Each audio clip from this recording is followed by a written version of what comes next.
Praise the lord. అందరికీ వందనాలు.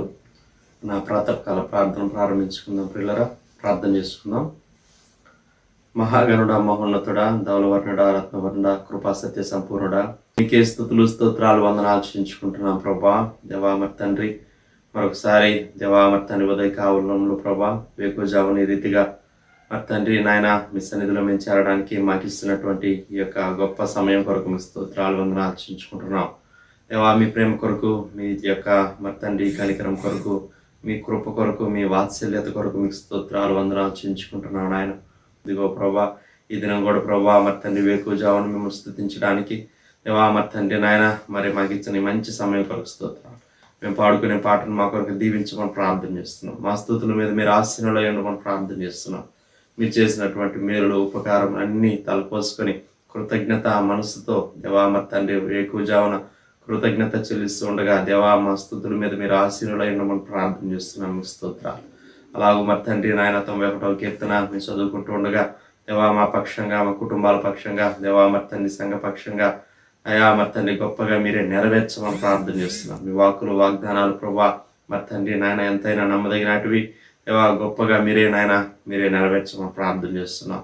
మీ వాక్యంలో ఉండేటువంటి శక్తి, బలం దేవా మీరు మాకు అనుగ్రహించండి, దీవించండి. ఇదిగో ప్రభా మరొకసారి నాయన మీ వాక్యాన్ని వినే సమయం అంతటిని కూడా మా కొరకు దీవించమని ప్రార్థన చేస్తున్నాం. మీ సేవకులు మీ ఆత్మశక్తి బలంతో నింపి మీరు బలంగా మీరు వాడుకుంటున్న విధానం అంతటి కొరకు స్తోత్రాలు. ఒకసారి ప్రభా మీ మెల్లనైన స్వరాన్ని మీరు మాకు వినిపింపజేయమని ప్రార్థన చేస్తున్నాం. దేవా మీ వాక్య లేఖనాల్లో నుంచి దేవా మరి తండ్రి మీరే మాతో మాట్లాడమని ప్రార్థన చేస్తున్నాం. దేవా మీ వాక్యం ఉదయకాలం వినుట ఎంతో శ్రేష్టము, ఎంతో ధన్యత ఉన్నది. దేవా మరి తండ్రి ప్రభా చక్కగా నాయన మరి తండ్రి అయా మీ వాక్యాన్ని వింటూ ఉండగా ప్రభా విశ్వాసంలో నుంచి ఇంకా గొప్ప విశ్వాసంలోనికి మేము దాటి వెళ్ళడానికి సహాయం చేయండి. దేవా దినదినం తద్వారా మీకు ఇంకా సన్నిహితంగా మేము రావడానికి సహాయం చేయండి. దేవా ఇచ్చిన ఈ మంచి సహవాసం కొరకు స్తోత్రాలు చెల్లించుకుంటున్నాం. ముందున్న సమయం అంతటిని మా కొరకు దీవించండి. చివరి ప్రార్థన ఆశీర్వాదముల వరకు మీ సన్నిధి మాకు తోడుగా ఉంచమని ప్రార్థన చేస్తున్నాం. మీ ప్రియులు వారి వారి గృహాల్లో ఏకీభవిస్తుండగా ప్రతి గృహంలో మీ సన్నిధి ఉంచండి. దేవా మరి తండ్రి ప్రభా మీ గొప్ప సంతోషాన్ని, గొప్ప ఆనందాన్ని, గొప్ప బలాన్ని, గొప్ప శక్తిని ప్రభా మీ బిడ్డలందరూ కూడా ప్రభా పొందుకోవడానికి సహాయం చేయమని ప్రార్థన చేస్తున్నాం. సమస్త విషయాల్లో సహాయం చేయమని ముందున్న సమయం అంతటిని మా కొరకు మీరే దీవించి ఆశీర్వదించమని యేసయ్య నామములో స్తుతించి ప్రార్థన చేసి అడిగి వేడుకొంచున్నాం పరలోకపు తండ్రి. ఆమేన్, ఆమేన్. ఒక పాట పాడి దేవుని నామాన్ని మనం పడదాం. షారోనాత్మీయ గీతాల్లో నుంచి 8వ పాట పాడుకుందాం.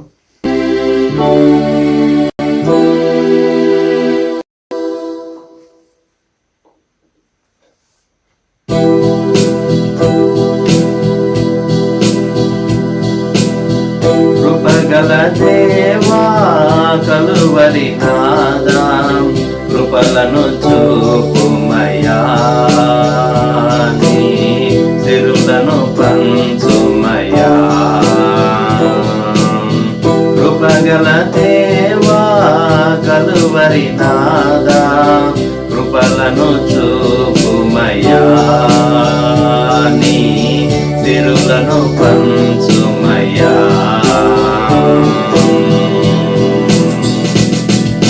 కృపగల దేవా కలువరి నాదా నీకే స్తోత్రమయా. కృపగల దేవా కలువరి నాదా నీకే స్తోత్రమయా. కృపగల దేవా కలువరి నాదా కృపలను చూపుమయా, నీ సిరులను పంచుమయా.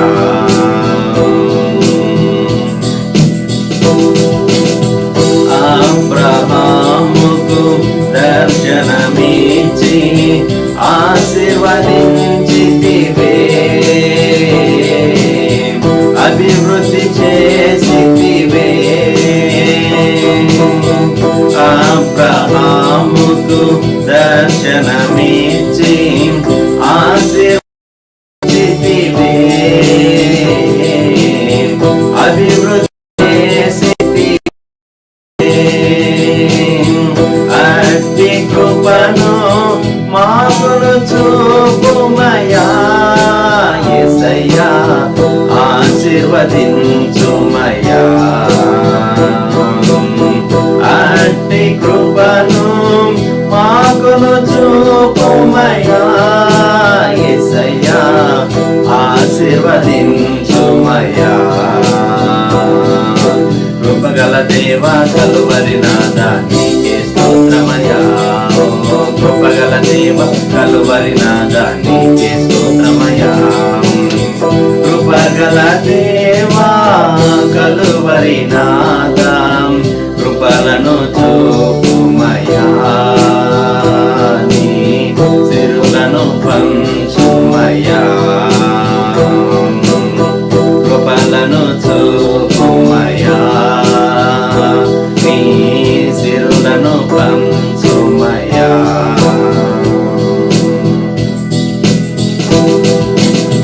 దావీదునకు తోడయ్యుండి విజయమునిచ్చితివే. రాజుగా చేసితివే. దావీదునకు తోడయ్యుండి విజయమునిచ్చితివే. రాజుగా చేసితివే. అట్టి దయను మాకు కృపించుమయ్యా. యేసయ్యా మము వెలిగించుమయ్యా. అట్టి దయను మాకు గ్రహించుమయ్యా. యేసయ్యా మము తోడుగా నుండుమయ్యా. కృపగల దేవా కలువరి నాదా నీకే స్తోత్రమయ్యా. కృపగల దేవా కలువరి నాదా నీకే స్తోత్రమయ్యా. కృపగల దేవా కలువరి నాదా కృపలను చూపుమయ్యా. నీ సిరులను పంచుమయ్యా. కృపలను చూపుమయ్యా. నీ సిరులను పంచుమయ్యా. యథాప్రకారంగా 91వ కీర్తన చదువుకుందాం పిల్లరా. మహోన్నతుని చాటున నివసించేవాడే సర్వశక్తి నీడను విశ్రమించేవాడు. మహోన్నతుని చాటున నివసించేవాడే సర్వశక్తి నీడను విశ్రమించేవాడు. ఆయనే నాకు ఆశ్రయము నా కోట, నేను నమ్ముకున్న నా దేవుడని నేను యెహోవాని గూర్చి చెప్పుచున్నాను. ఆయనే నాకు ఆశ్రయము నా కోట, నేను నమ్ముకున్న నా దేవుడని నేను యెహోవాని గురించి చెప్పుచున్నాను. వేటకాని ఊరిలో నుండి ఆయన నిన్ను విడిపించును. నాశనకరమైన తెగులు రాకుండా నిన్ను రక్షించును. వేటకాని ఊరిలో నుండి ఆయన నిన్ను విడిపించును. నాశనకరమైన తెగులు రాకుండా నిన్ను రక్షించును. ఆయన తన రెక్కలతో నిన్ను కప్పును. ఆయన రెక్కల క్రింద నీకు ఆశ్రయం కలుగును. ఆయన సత్యము కేడమును డాలునై ఉన్నది. ఆయన తన రెక్కలతో నిన్ను కప్పును. ఆయన రెక్కల కింద నీకు ఆశ్రయం కలుగును. ఆయన సత్యము కేడమును డాలునై ఉన్నది. రాత్రి వేళ కలుగు భయమునకైనను పగటి వేళ ఎగురు బాణమునకైనను. రాత్రి వేళ కలుగు భయమునకైనను పగటి వేళ ఎగురు బాణమునకైనను. చీకటిలో సంచరించే తెగులునకైనను మధ్యాహ్నం మందు పాడు చేయు రోగమునకైనను నీవు భయపడకుందువు. చీకటిలో సంచరించి తెగులకైనను మధ్యాహ్నం మందు పాడు చేయు రోగమునకైనను నీవు భయపడకుందువు. నీ ప్రక్కన 1000 మంది పడినను నీ కుడి పక్కన 10,000 మంది కూలినను అపాయం నీ ఎద్దుకు రాదు. నీ ప్రక్కన 1000 మంది పడినను నీ కుడి ప్రక్కన 10,000 మంది కూలినను అపాయం నీ ఎద్దుకు రాదు. నీవు కన్నులారా చూచుచుండగా భక్తిహీనులకు ప్రతిఫలం కలుగును. నీవు కనులారా చూచుండగా భక్తిహీనులకు ప్రతిఫలం కలుగును. యెహోవా నీవే నా ఆశ్రయము అని నీవు మహోన్నతుడైన దేవుని నీకు నివాస స్థలముగా చేసుకుని ఉన్నావు. యెహోవా నీవే నా ఆశ్రయము అని నీవు మహోన్నతుడైన దేవుని నీకు నివాస స్థలముగా చేసుకుని ఉన్నావు. నీకు అపాయమేమీ రాదు, ఏ తెగులును నీ గుడారము సమీపించదు. నీకు అపాయం ఏమీ రాదు, ఏ తెగులును నీ గుడారమును సమీపించదు. నీ మార్గములన్నిటిలో నిన్ను కాపాడుటకు ఆయన నిన్ను గూర్చి తన దూతలకు ఆజ్ఞాపించును.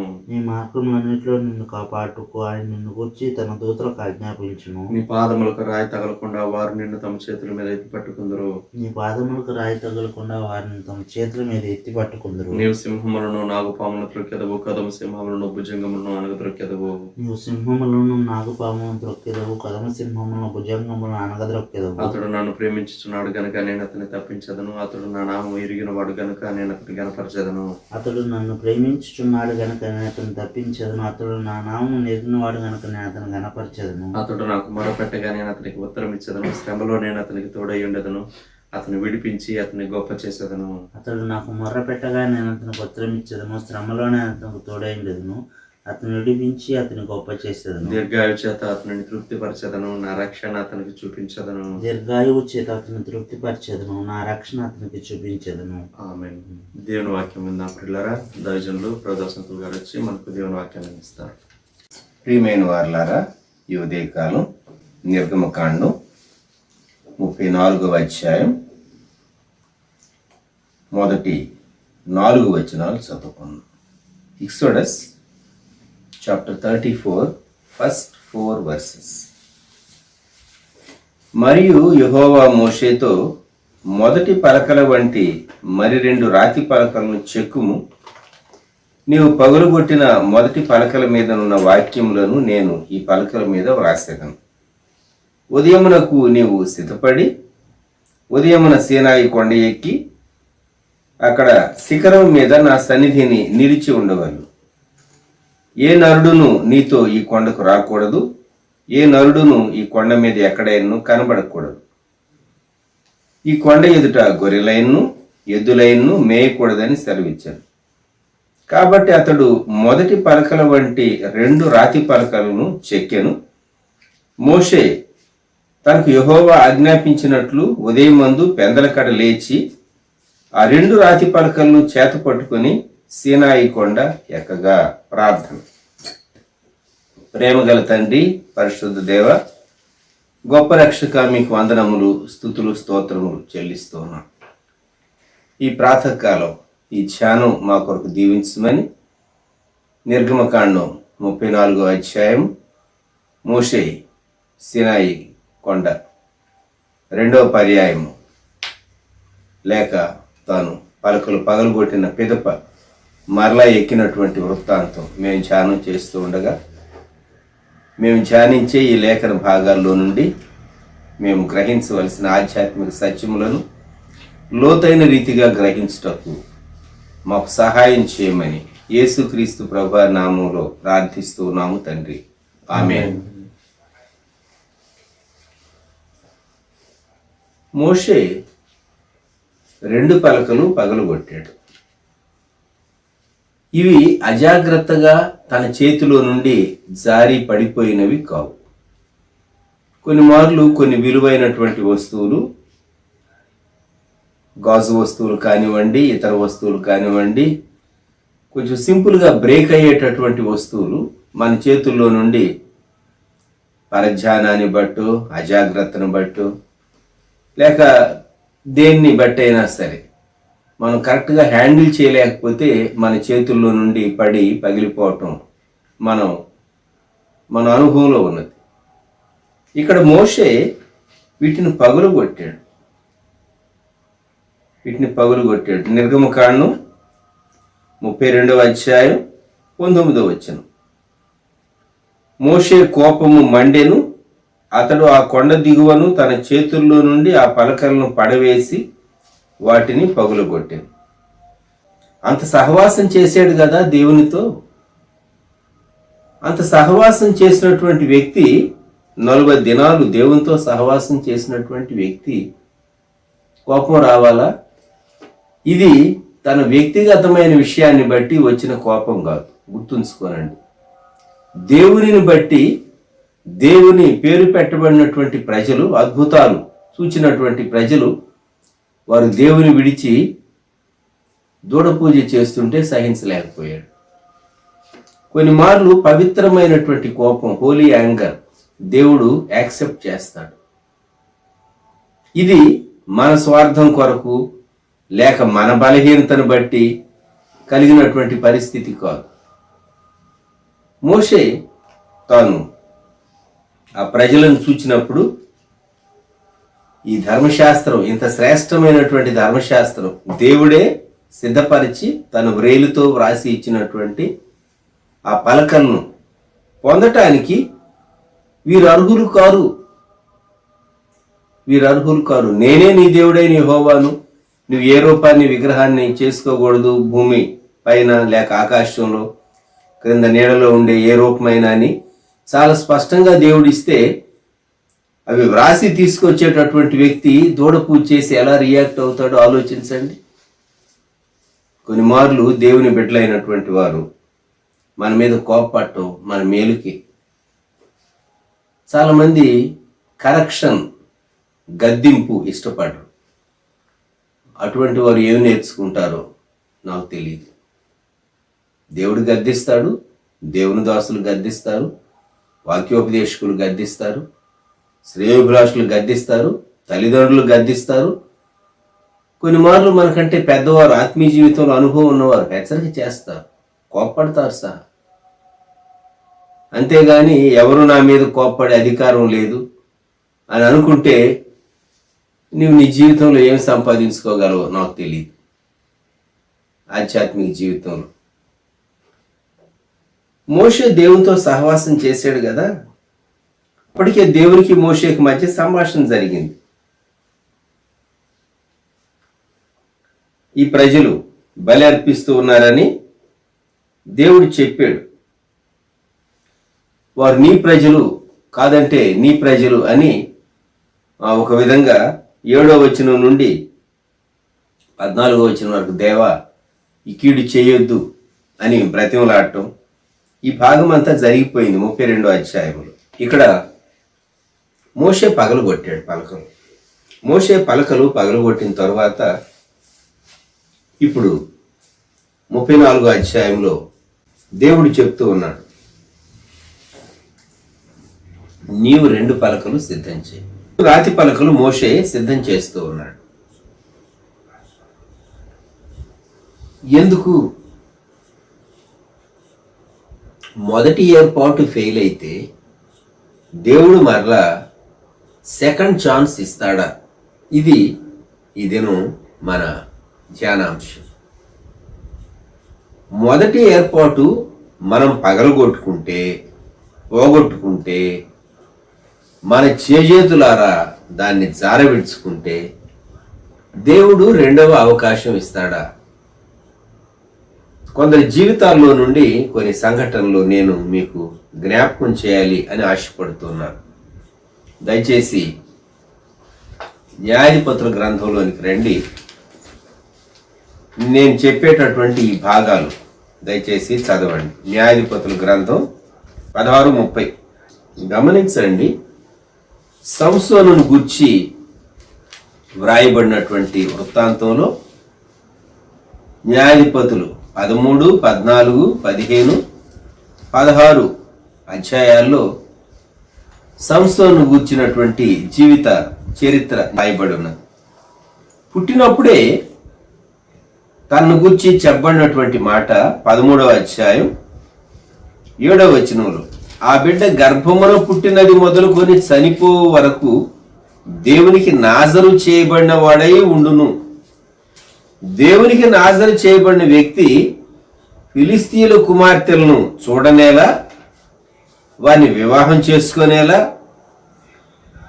అవన్నీ ప్రాబ్లమ్స్ వచ్చిన తర్వాత 16వ అధ్యాయంలో గాజాకు వేశ్య దగ్గరకు వెళ్ళనేలా, 4వ వచనంలో షోరెకు లోయలో దెలీలా యొద్దకు వెళ్ళనేలా.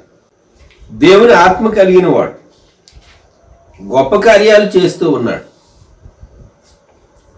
ఆత్మదేవుడు తనను బలపరిచి ఆయా సమయాల్లో అద్భుతమైనటువంటి విజయం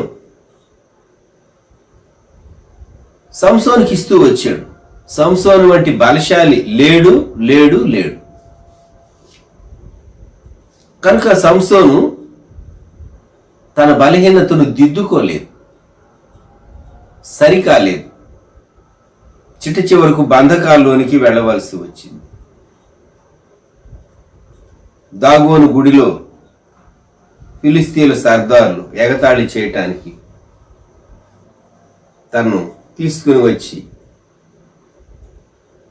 ఆ గుడిలో బంధించినప్పుడు వారి దేవతను పూజిస్తూ 24వ వచనం, తమ దేవతను స్తుతించిరి.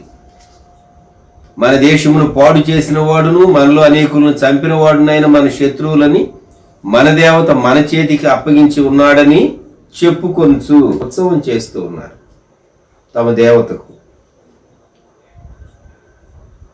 ఈ సమయంలో దాగోను గుడిలో 2 స్తంభముల మధ్య నిలువబడినటువంటి సంసోన్. అక్కడ ఎంతమంది చూస్తూ ఉన్నారు అంటే రమారమి 3,000 మంది చూచుచూ ఉండేది, స్త్రీ పురుషులు 3,000 మంది. తాను ప్రార్థన చేశాడు, దేవా దయచేసి ఈసారి మాత్రమే నన్ను బలపరచు, నా 2 కన్నుల నిమిత్తము ఫిలిస్తీయులను ఒక్కమారే దండించి పగ తీర్చుకొని నిమ్మని యెహోవాకు మొరపెట్టి, ఆ గుడికి ఆధారముగానున్న 2 మధ్య స్తంభములలో ఒక దానిని కుడి చేతను ఒక దానిని ఎడమ చేతను పట్టుకొని నేనును ఫిలిస్తీయులను చనిపోదుము గాక అని చెప్పి బలముతో వంగినప్పుడు గుడి ఆ సర్దారుల మీదను దానిలోనున్న జనులందరి మీదను పడిను. అయితే సంసోను కొంత నెరవేరుస్తూ వచ్చాడు, కొంత తన జీవితంలో తన సొంత మార్గంలో వెళుతూ వచ్చాడు. గమనించండి, సంసోను జీవితంలో తాను కనులు తీసివేయబడినటువంటి వాడై, కనులు పోగొట్టుకున్నటువంటి వాడై, బందీగా తిరగలి విసిరేటటువంటి వాడుగా ఉన్నాడు. ఏర్పాటు ఏమైంది? he lost it willfully. చివరిలో ఒక రియలైజేషన్ వచ్చింది తను, దేవా ఈ ఒక్క మారే అన్నాడు. మరణకాలమున అతడు చంపిన వారి శవముల లెక్క జీవితకాలమందు అతడు చంపిన వారి లెక్క కంటే ఎక్కువ. అంతమందిని తాను చంపగలిగాడు. ఇశ్రాయేలీయులను బాధిస్తూ ఉన్నటువంటి ఫిలిస్తీయులను వారిపైన దేవుని హస్తం విజయం పొందినట్టుగా ఈ వ్యక్తి జీవితంలో చూడగలము. ఎందుకంటే ఫిలిస్తీయులు ఇశ్రాయేలీయులు నిర్మూలన చేయాలని చూచారు. అందుకే దేవుడు ఆయా కాలాల్లో వ్యక్తులను, న్యాయాధిపతులను లేపుకుని తన ప్రజలను కాపాడుతూ చుట్టుపక్కల ఉన్నటువంటి ఆ కనాను దేశంలో ఉన్నటువంటి శత్రువులు వీళ్ళని పూర్తిగా నిర్మూలన చేయకుండా ఇశ్రాయేలీయులను తప్పు చేసినప్పుడు శత్రువుల చేతికి అప్పగించేవాడు, కానీ మళ్ళా వీళ్ళు కంటిన్యూ అవుతూ వచ్చారు, లేకుంటే వీరు తుడుపు పెట్టబడి ఉండేవాడు. సంసోను తన జీవిత కాలంలో చంపిన వారి లెక్క కంటే ఇక్కడ చంపినటువంటి వారి లెక్క ఎక్కువ. దేవుడు తనకు సెకండ్ ఛాన్స్ ఇచ్చాడు, అయితే ఒకేసారి ఇచ్చాడు, ఆఖరుగా ఇచ్చాడు. సెకండ్ ఛాన్స్ అన్ని మార్లు దేవుడు ఇస్తాడా? చెప్పలేం మనం. నా జీవితంలో నేను 1978వ సంవత్సరం ఒక మిషన్ వారితో కూడా కలిసి శ్రీనగర్ సువార్త దండయాత్ర కొరకు మేము వెళ్ళాం. ఢిల్లీ వెళ్ళి తర్వాత ఢిల్లీ నుండి మళ్ళీ జమ్మూ నుండి బస్సుల్లో బయలుదేరి శ్రీనగర్ వెళ్ళాం. ఉదంపూర్ మీదుగా మార్నింగ్ బయలుదేరితే జమ్మూలో ఈవినింగ్కు ఆ ఘాట్ రోడ్లో హిమాలయన్ రేంజ్ శ్రీనగర్ చేరేటటువంటి వాడు. చాలా ప్రమాదకరమైనటువంటి ప్రయాణం సహా. అక్కడ శ్రీనగర్ పట్టణంలో సువార్త ప్రకటన ఆ భాషలో కాశ్మీరీ లాంగ్వేజ్లో వారికి ముందుగానే కరపత్రాలు సిద్ధం చేయబడి పంచడం, ఇవన్నీ చేస్తూ వచ్చాం.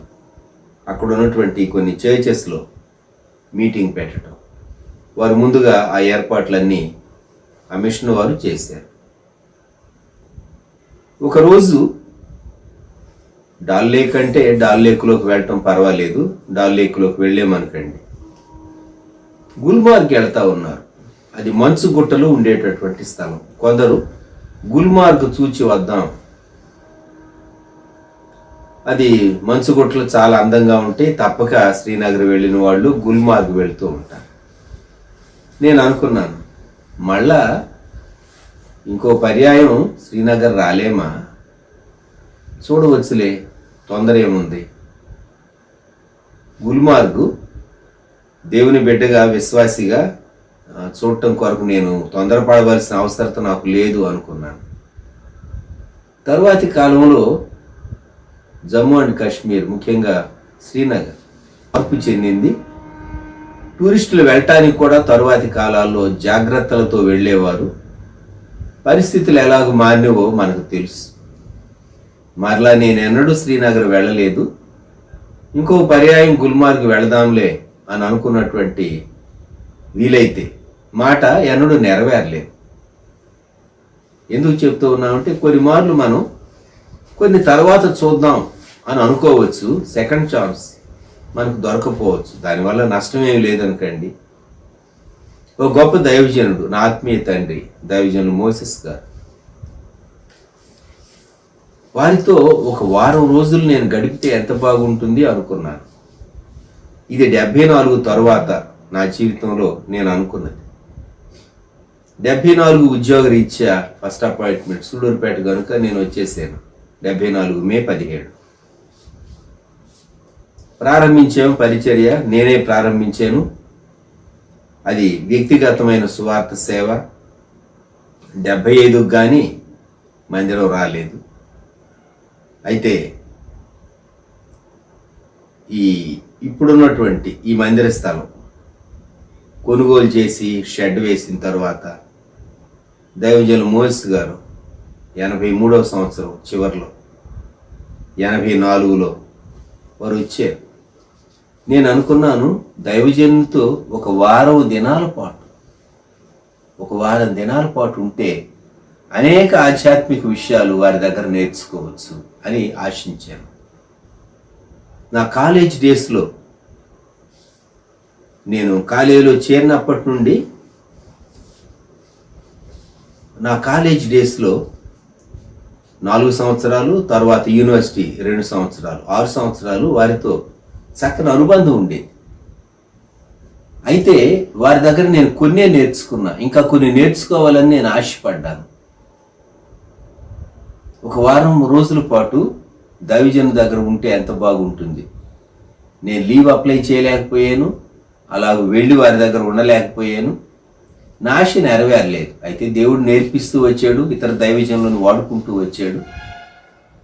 కొన్ని మార్లు సెకండ్ ఛాన్స్ మనకు దొరుకుతుంది అనుకుంటాం. మనం దేవుడిచ్చినటువంటి అవకాశం మనం వాడుకోవటం చాలా అవసరం.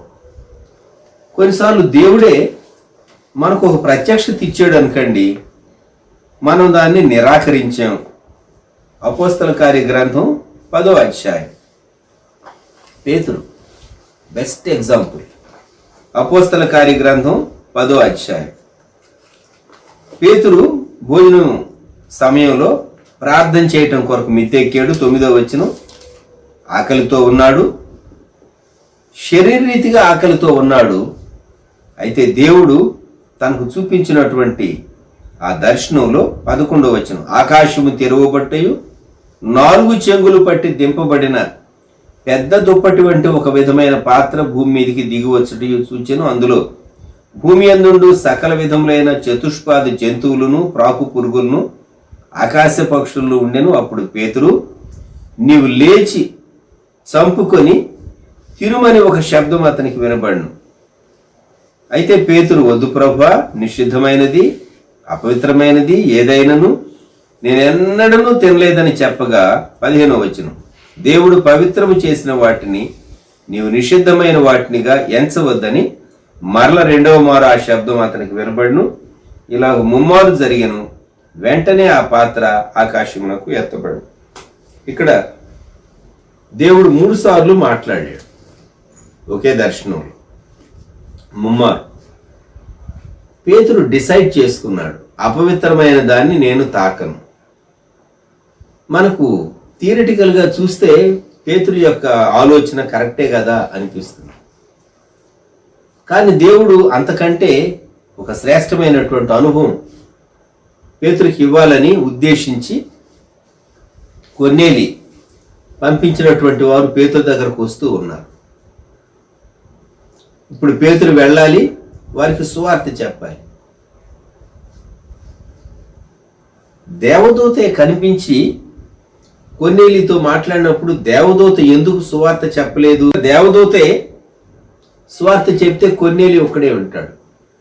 పేతురు చెప్తే కొర్నేలి కొర్నేలి ఇంటివారు, అతని బంధువులు, ముఖ్య స్నేహితులు వింటారు.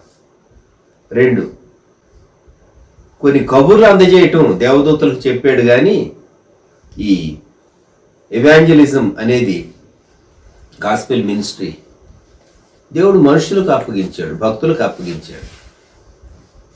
ఇక్కడ పేతురు యొక్క బాధ్యత వారికి వెళ్ళి సువార్త చెప్పాలి. అసలునేమో యూదులు కానటువంటి అన్యజనులకు నేను వెళ్ళకూడదు, సువార్త చెప్పకూడదు అని ఉంది. అప్పటికైతే వెళ్ళాడు. ఓహో, నేను అన్యుల దగ్గరికి వెళ్ళి సువార్త చెప్పడం దేవుని చిత్తం, అందుకే ఆ దుప్పటి అని మనసును తాను ఎలాగో కొంచెం తన బలమైనటువంటి స్ట్రాంగ్ అభిప్రాయాలు కొంచెం మార్చుకుని వెళ్ళి వారికి సువార్త చెప్పాడు. ఆ అధ్యాయం చివరికి వచ్చేసరికి దేవుడు పక్షపాతి కాడు అనేటటువంటి విషయం పేతురు ప్రసంగంలోనే మనం వింటాం. దేవుడు చేసినటువంటి కార్యం మనం చూస్తాం. వారందరూ ప్రభువుని విశ్వసించడం చూస్తాం. అయితే ఆ తరువాత ఎన్నడూ అన్యుల దగ్గరకు వెళ్ళటానికి పేతురు పెద్దగా సాహసించలేదు. దేవుడు తనకిచ్చినటువంటి దర్శనం లేచి చంపుకొని తిను అనేది తరువాతి కాలంలో నెరవేరలేదు. కారణం ఏమిటి అంటే, వద్దు ప్రభువా, వద్దు ప్రభువా, వద్దు ప్రభువా. దేవుని ఏర్పాటు ఒకటైతే మనం మన ఉద్దేశాన్ని బట్టి ఇంకొక ఏర్పాటు మనం చేసుకుంటాం. దేవుని ఏర్పాటును వద్దు ప్రభువా అంటాం. దేవుడే ఎలా రియాక్ట్ అవుతాడు? నీకు ఒక వ్యక్తిత్వం దేవుడు ఇచ్చాడు, ఒక పర్సనాలిటీ నీకుంది. ఇష్టము అయిష్టము, రుచి లేకుంటే మనకు ఇష్టం లేకపోవటం, ఇష్టపడటం ఇష్టం లేకపోవటం అనేది టేస్ట్ అండ్ ప్రిఫరెన్స్ దేవుడు మనకి ఇచ్చాడు. అది కూడా దేవుడు ఆనర్ చేస్తాడు. రోబోట్ లాగా దేవుడు మనల్ని తయారు చేయలేదు. కొన్ని మార్లు ఖచ్చితంగా నాకు వద్దు అని నువ్వు కూర్చుంటే ఇవ్వడు దేవుడు. పేతురు అలాగే తాను అన్ని జనులతో సహవాసం చేయటం తాను ఇష్టపడలేదు. తర్వాతి కాలంలో 10వ అధ్యాయంలో అయితే తాత్కాలికంగా కొన్నేళ్ళ ఇంటికి వెళ్ళి చెప్పాడు, కానీ తరువాతి కాలంలో దేవుడిచ్చినటువంటి ఆ దర్శనం యూదులతో పాటు అన్యులు కూడా ప్రభువుని అంగీకరిస్తే సమాన వారసులు అనేటటువంటిది తాను అంగీకరించడం కష్టమైంది. వారు సున్నతి పొందాలి అనేటటువంటి భావం లేక వారితో కూడా కలిసి కూర్చుని భోజనం చేయటం అనేది కొంచెం కష్టంగానే భావించాడు.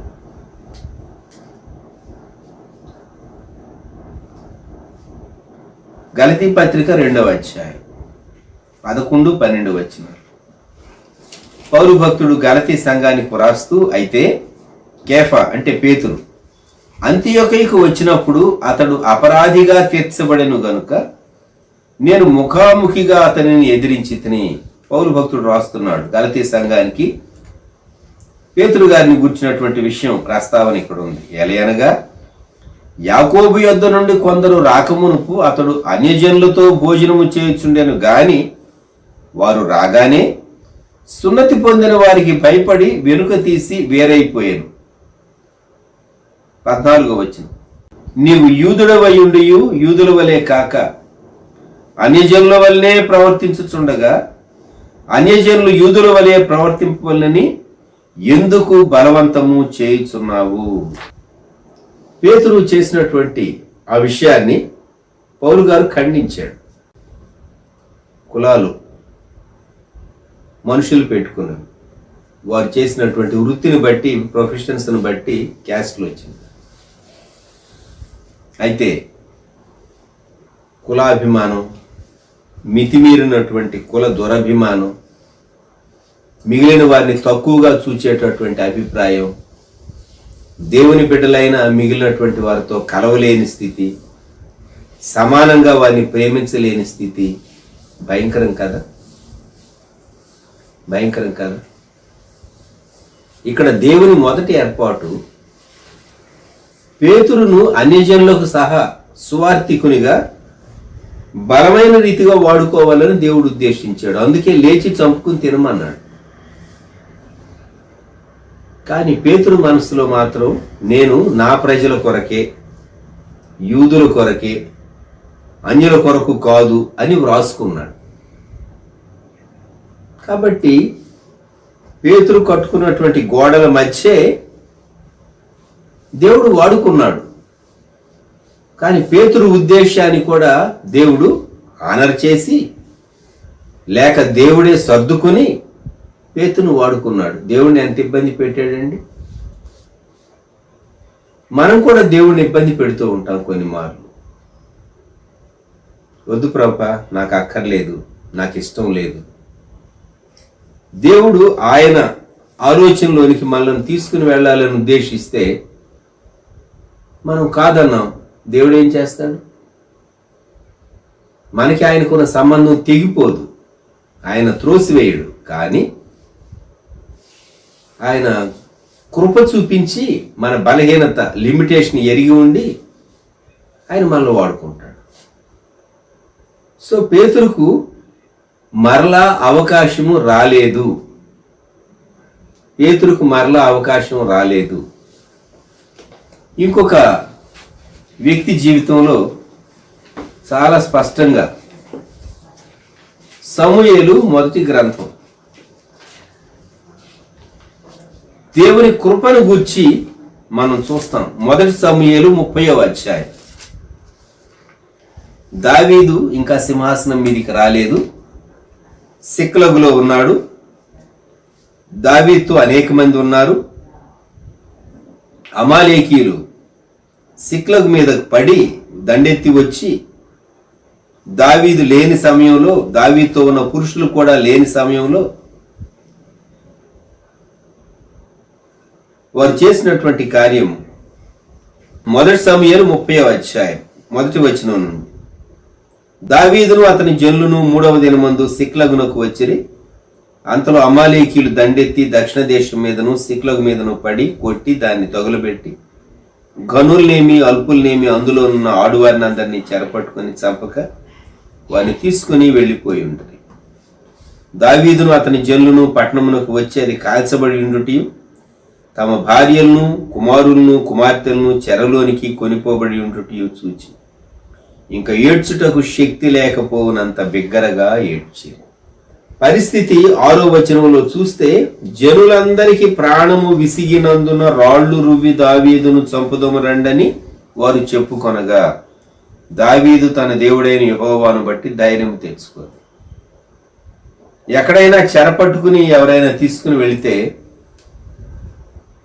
మనుషులు అందరూ తిరిగి తీసుకురాగలరా? మనుషులందరినీ చెరపట్టుకుని తీసుకుని వెళ్ళిన వారందరినీ. ఆస్తి సంగతి అలాగుంచండి, మనుషుల్ని అందరినీ తెచ్చుకోలేరు. అయితే ఈ అధ్యాయములో ఒక వ్యక్తి సహాయంతో తమ మీదికి దండెత్తి వచ్చినటువంటి వారు ఎక్కడున్నారో ట్రేస్ చేయగలిగాడు. ట్రేస్ చేసి 18వ వచనం, దావీదు అమాలేకీయులు దోచుకొని పోయిన దాని అంతటినీ తిరిగి తెచ్చుకొను. 19వ వచనం, కుమారులేమి కుమార్తెలేమి దోపుడు సొమ్మేమి వారు ఎత్తుకొని పోయిన దాని అంతట్లో కొద్దిదేమి గొప్పదేమి ఏదీ తక్కువ కాకుండా దావీదు సమస్తమును రక్షించెను. David recovered all. దావీదు అంతా కాపాడుకున్నాడు. మరలా ఆ సెటప్ లోనికి మనం రాగలమా? దావీదు విషయంలో మాత్రం దావీదు సమస్తమును రక్షించెను. దావీదు సమస్తమును రక్షించెను. మనం ముగ్గురును చూచాం. ఒకరు శాంసన్, ఇంకొకరు పీటర్, ఇంకొకరు డేవిడ్.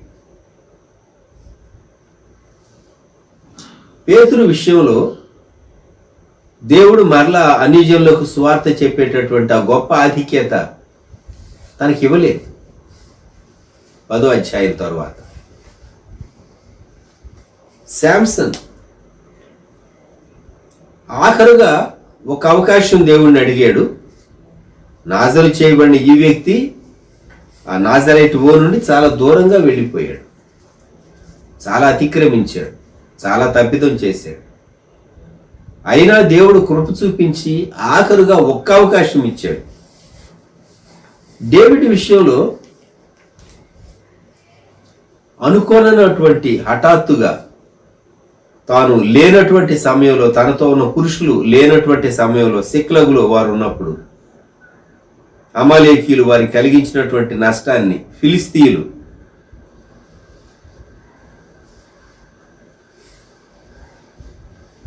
ఫిలిస్తీన్ల దేశంలో నుండి, యూదా దేశంలో నుండి ఈ అమాలేకీయులు సంపాదించుకున్నదంతా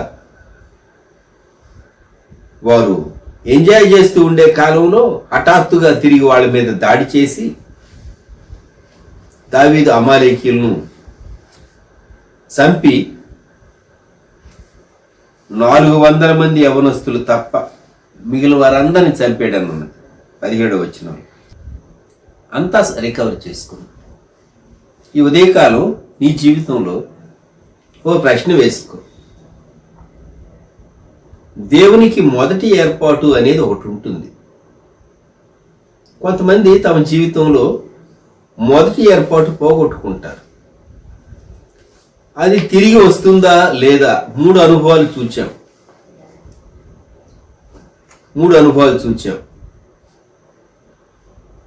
దేవుడు ఉద్దేశించాడు, పేతురుకి ఇష్టం లేదు గనుక దేవుడు మౌనం అయిపోయాడు, యూదుల మధ్య పరిమితంగా వాడుకున్నాడు. కానీ దేవుడు ఉద్దేశించింది అది చాలా వైడర్ ఏరియా. శాంసన్ నాజీరు చేయబడినటువంటి వాడై ఉండి తాను చేయకూడనివి చేశాడు. అయినా జీవితంలో ఆఖరుగా ఒక ఛాన్స్ ఇచ్చాడు. దావీదు విషయంలో దావీదు ఆ సమయంలో తనతో ఉన్నటువంటి పురుషులు లేరు సిక్లగులో. శత్రువు హఠాత్తుగా దండెత్తి వచ్చాడు. శత్రువు నష్టం కలిగించాడు. నష్టం అంతటిని పూడ్చుకున్నాడు. నీ జీవితంలో నీవు కొన్ని మార్లు చేజారిపోయినటువంటి అవకాశాలు, దేవుడు చెప్పినా నీవు చేయలేదు, వినలేదు, మళ్ళా వస్తాయా? ఆలోచించుకో. ఈ 3 విషయాలు గుర్తుంచుకొని. రాకపోవచ్చు, ఇంకొక్కసారి నీ జీవితంలో ఆఖరిగా దేవుడు ఇవ్వచ్చు. కొందరి జీవితాల్లో దేవుడు కంప్లీట్ రికవరీ ఇవ్వచ్చు. నీవు ఏ కేటగిరీ క్లెయిమ్ చేస్తావో నాకైతే తెలియదు. మోషే 2 పలకలు చెక్కి ఆ పలకలు తీసుకుని మళ్ళా కొండ ఎక్కవలసి వచ్చింది. మన డివోషన్లో భాగం అది. ఇప్పుడు మోషే ఆ పలకలు చెక్కుతూ ఉండగా మోషేకు అర్థమైంది తన కోపం ఎంత నష్టాన్ని కలిగించిందో. నాకు అనిపిస్తుంది దేవుడు మోషేతో ఎందుకు చెప్పలేదు 32వ అధ్యాయంలో, మోషే నీకెంత కోపం వచ్చినా ఈ పలకలు మాత్రం నీవు పగలగొట్టొద్దు అని దేవుడు ఒక మాట చెప్పుండొచ్చు కదా. మోషే యొక్క టెంపర్మెంట్ దేవునికి తెలీదా? మోషేను పగలగొట్టనిచ్చాడు, లేక పగలగొడతాడని తెలిసి ఉండి కూడా దేవుడు దాని గురించి హెచ్చరిక చేయలేదు. పగలగొట్టిన తర్వాత నీవే తయారు చేసుకురమ్మన్నాడు. మళ్ళా 40 రోజులు మోషేను కొండ మీద కూర్చోబెట్టాడు.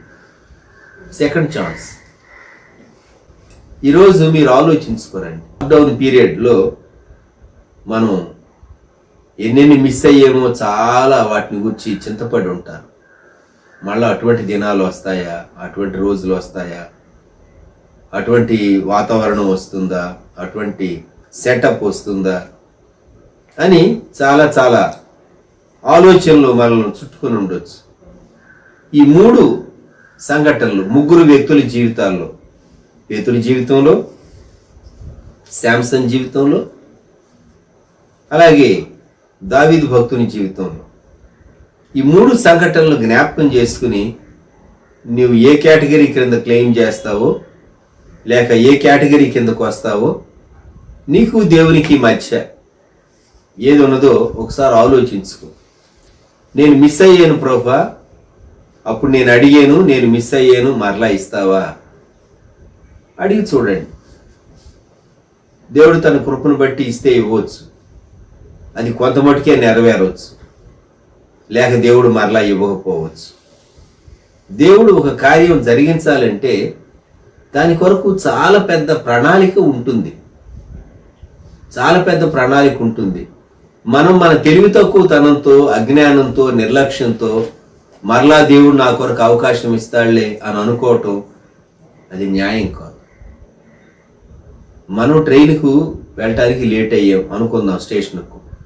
ఆ ట్రైన్ ఎప్పుడూ లేటుగానే వస్తుందిలే, 5 నిమిషాలు 10 నిమిషాలు అని మనం ఒకరోజు లేటుగా స్టేషన్కి ఇంకా చేరటానికి టైం అయిపోయిన తర్వాత, దేవా సహాయం దయచేయి ప్రభా, ఈరోజు కూడా ట్రైన్ లేటుగా వచ్చేటట్టు చేయి ప్రభా అని ప్రార్థన చేసి దేవుడిని ఇబ్బంది పెట్టగలమా?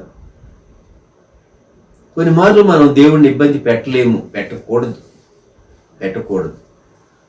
దేవుని ఏర్పాటు మన కొరకు మరలా దేవుడు అనుగ్రహించాలంటే దేవుడు చాలా మార్చాల్సి వస్తుంది. గుర్తుపెట్టుకోండి. ఇంటర్లింక్డ్, ఇంటర్ కనెక్టెడ్, అనేక విషయాలు, అనేక సంఘటనలు, అనేక వ్యక్తులు, అనేక స్థలాలు. మనం మన నిర్ణయాలను సరిగా తీసుకోక దేవుడిని ఇబ్బంది పెట్టకూడదు. మన భావోద్రేకాలను బట్టి, మన తెలివి తక్కువతనాన్ని బట్టి 40 రోజులు మరలా ఈయన కొండ మీద ఉండవలసి వచ్చింది. ఒక రోజులో ఎందుకు దేవుడు రాసి ఇవ్వలేదు? ఒక రోజులో దేవుడు ఎందుకు రాసి ఇవ్వలేదు? 29వ వచనంలో మోషే సీనాయి కొండ దిగుచుండగా శాసనములు గల ఆ 2 పలకలు మోషే చేతిలో ఉండేవి.